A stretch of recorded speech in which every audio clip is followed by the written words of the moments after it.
Ma'am இப்போ அந்த ஜாவிதாரை வந்து இடமாற்றம் பண்ணியிருக்காங்க. அவங்க வந்து பளிச்சுன்னு வந்து லிப்ஸ்டிக் போட்டதா காரணம் சொல்றாங்க. ஒரு பெண்ணா நீங்க எப்படி பார்க்குறீங்க? ஒரு கவுன்சிலர் நீங்க எப்படி பார்க்குறீங்க? என்ன சொல்றீங்க? பெண்ணு கவுன்சிலர் அதை விட்டுருங்க. முதல்ல அவங்களோட வியூ பாயிண்ட்டுக்கே நான் வரேன். திராவிட கட்சிகளின் view point Salem EV Ramasamy Nayakkar எதுக்காக பாடுபட்டார்? பெண்களின் உரிமை, பெண்களுக்கு எல்லாவித உரிமையும் கொடுக்கணும்னு பாடுபட்டவர்னு அவங்க சொல்கிறாங்க, நாங்கள் சொல்ல, அவங்க தான் சொல்கிறாங்க. ஒருவேளை அந்த பிரைட் அது வர ரொம்ப பளிச்சுன்னு போட்டிருக்காங்க அப்படின்றாங்க. நீங்களே சொல்லுங்கள், இது பெண்களுடைய உரிமைக்கு சப்போர்ட் பண்ணுறதா அகெயின்ஸ்டாக இருக்கிறதா? அந்த அம்மா எந்த கலர் வேணால் போட்டுக்கலாம், அதுவும் அந்த அம்மாவோட உரிமை. என் தட்டு என் சாப்பாடு என் உரிமைன்னு அவங்க, என் உதடு என் லிப்ஸ்டிக் என் உரிமைன்னு சொல்லணும் இல்லையா அவங்க. அதில் இன்னொன்று எனக்கு இல்லாட்டி அப்படி பிரைட்டாக இருக்குல்லனாக்கா அப்போ கார்பரேஷன் அவங்க இவங்களே என்ன பண்ணலாம்? எலிசபெத் ஆர்டன், லிஸ் கிளேபான், லாக்மே இந்த மாதிரி பிராண்டுலேருந்து லைட் கலர்ஸாக வேணால் அதை ஜீவோவாக அந்த அம்மா கேட்டிருக்காங்க இல்லையா, ஜீவோவில் போடுங்கன்னு. அவங்க வேணால் ஜீவோவில், இல்லை நான் வேணால் மாமன்ற கூட்டத்தில் கேட்குறேன் அடுத்த வாட்டி. இது வந்து அகெயின்ஸ்ட் இது என்னை பொறுத்த வரைக்கும்.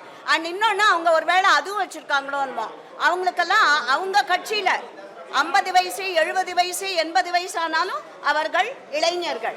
இதே என்னை விட ஸ்டாலின் அவர்கள் 2 வயது, முதலமைச்சர் ஸ்டாலின் அவர்கள் என்னை விட 2 வயது மூத்தவர். ஆனால் என்ன பாட்டி அப்படின்னு தான் கூப்பிடுவாங்க. அப்போ ஸ்டாலின் என்னுடைய அன்பு சகோதரர், இளையவரா தம்பியா, அவங்களோட இவங்கள்லாம் சின்னவங்க, வயசே ஆகாது அவங்களுக்குலாம். அதை வச்சு அவங்க ஒருவேளை இவங்க அந்த அம்மா வேலை செய்கிறவங்க 50 வயசு ஆயிடுச்சு அதனால லிப்ஸ்டிக் போட்டுக்கூடாது அப்படின்ற எண்ணமானும் தெரியல.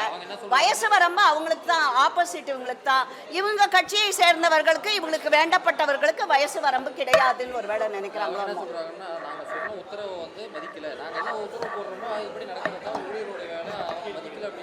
அந்த அம்மா எக்ஸ்பிளனேஷன் கொடுத்துருக்காங்க அதுக்கு. என்ன அவங்க என்ன சொல்லியிருக்காங்க? ஏதோ லேட்டாக வந்தாங்கன்னு. அந்த அம்மா எனக்கு காலில் அடிபட்டுச்சு, நான் லேட்டாக வந்தேன் அப்படின்னு சொல்லியிருக்காங்க. அப்புறம் இந்த மாதிரி அந்த அம்மா திருப்பி கேட்டிருக்காங்க இல்லையா, இப்போ அந்த அம்மா பதில் கேட்டிருக்கு. ஜீவோ எந்த ஜீவோவில் இந்த மாதிரி கலர் லிப்ஸ்டிக் உபயோகப்படுத்தக்கூடாது என்று கொண்டு வந்திருக்கிறீர்களா அப்படின்னு. அதுக்கு என்ன பதில் நீங்கள் பேசுவீங்களா மேடம் அடுத்த கூட்டத்தில்? கேட்குறேன். மாநகராட்சி கூட்டம் போடச்சு நானே வேணால், நான் யூஸ்வலாக போட மாட்டேன். நான் வேணால் இந்த வாட்டி பிரைட் ஆரஞ்ச் பர்பிள்லாம் ஐஸ்வர்யா ராய் ஒரு வாட்டி கான்ஸ் ஃபிலிம் ஃபெஸ்டிவல் போனப்போ பர்பிள் போட்டு போனாங்க. அது பெரிய டிபேட் ஆச்சு. அப்போ ஒருவேளை அந்த மாதிரி ஏதாவது கலர் என் வயசுக்கு ஒவ்வாதது தான். பட் ஸ்டில் அந்த லேடிக்கு சப்போர்ட்டாக நான் அதை போட்டு போகிறேன். அந்த லேடிக்கு சப்போர்ட்டாக வேணால் போட்டு போகிறேன் இந்த வாட்டி.